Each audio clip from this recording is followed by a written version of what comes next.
Hello friends, welcome to ashambazaga.com. আমাৰ কেইদিন আগতে আমাৰ 11 জানুৱাৰী 2026 চনত আমাৰ assistant engineer under water resource department আমাৰ WRE এছিষ্টেণ্ট ইঞ্জিনিয়াৰ চিভিল আমাৰ এক্সাম হৈ গ'ল। তো আজিৰ এইটো ভিডিঅ'ত মই মোৰ এক্সপেক্টেড কাট অফ দিম, য'ত আপোনাৰ কিমানখিনি কাট অফ আহিব লাগে এইটো এক্সামত, সেইটোৰ বিষয়ে আমি কথা পাতিম। লগতে চাব পাৰে মই যিটো এক্সপেক্টেড কাট অফ দিম সেইটো একদম ফাইনেল কাট অফ দিম। ফাইনেল কাট অফ একদম চিলেক্ট হোৱাৰ কাৰণে যিটো আপোনাৰ final cut off after DB সেইটো দিম, একদম ফাইনেল কাট অফ। তো যিমান মই ফাইনেল কাট অফ দিম এইটো ভিডিঅ'ত, তাৰ পৰা যদি আপোনালোকে -20 বা -30 কৰে তো আপোনালোকে ডকুমেণ্টছ ভেৰিফিকেশ্যনৰ বাবে আপোনালোকে যাব পাৰে। তো মই এইটো ভিডিঅ'ত ফাইনেল কাট অফ দিম, আৰু যদি আপোনালোকে ডকুমেণ্টছ ভেৰিফিকেশ্যনতো ডাউট থাকে তো তাৰ পৰা 20 বা 30 মাইনাছ কৰিলে ডকুমেণ্টছ ভেৰিফিকেশ্যনত যাব পাৰিব। ঠিক আছে, তো এইটো ভিডিঅ'ত মই লাম্ভা নকৰোঁ, ডাইৰেক্ট ফাইনেল কাট অফটো দিম। আৰু চাব পাৰে টোটেল পোষ্ট আছিলে 45টা, আৰু আমি assistant engineer civil under water resource department এইটোৰ কথা পাতিম। তো ভিডিঅ'টো ইমান লাম্ভা নকৰোঁ, ডাইৰেক্ট ফাইনেল কাট অফটো দি আছোঁ।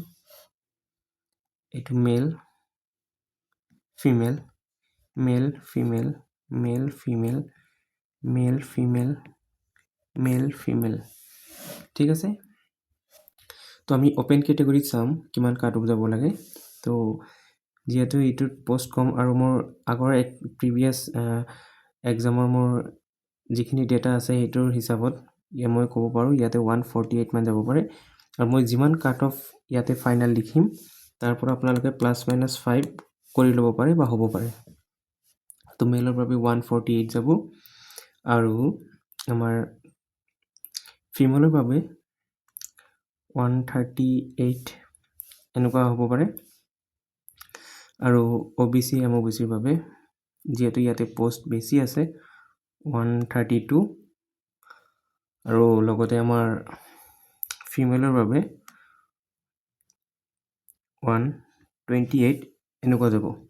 আৰু আমাৰ SCৰ বাবে 138 মান যাব পাৰে মেল, আৰু ফিমেলৰ বাবে যাব 130। আৰু আমাৰ ST প্লেনৰ বাবে যাব 130 হ'ব ST প্লেনৰ বাবে আৰু মেলৰ বাবে, আৰু ফিমেলৰ বাবে হ'ব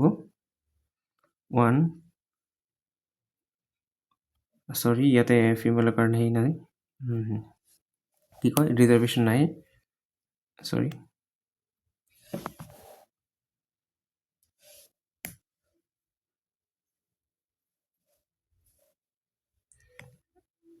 ST হিলতো নাই, কি কয় ST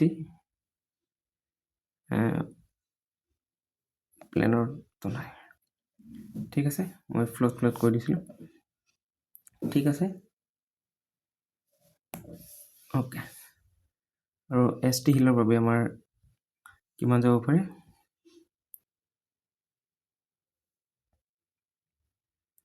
ST হিলৰ বাবে আমাৰ যাব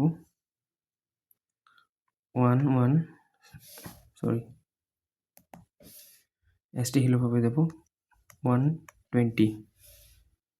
ঠিক আছে, তো ইয়াৰ পৰা আপোনালোকে +-5 হ'বও পাৰে নহ'বও পাৰে, +-5 এইটো ধৰি লওক। আৰু ইয়াৰ এইটো এক্সপেক্টেড কাট অফৰ পৰা যদি আপোনালোকে -20 -30 কৰে তো এইটো আপোনালোকে ডকুমেণ্টছ ভেৰিফিকেশ্যনৰ কাৰণে যাব পাৰে। তো এইখিনি আছিলে এইটো ভিডিঅ'ত। তো এক্সপেক্টেড কাট অফটো পাই গ'লে আপোনালোকে, তো লগভগ এনেকুৱাই হ'ব ধৰি লওক। আৰু এই ভিডিঅ'টো কেনেকুৱা পালে নিশ্চয় কমেণ্টত জনাব, আৰু কি কি ভিডিঅ' আপোনালোকৰ লাগে জনাব। লগতে মই APSC AG কোচিং কৰি আছোঁ। তো ভিডিঅ'টো কেনেকুৱা পালে নিশ্চয় জনাব। ধন্যবাদ।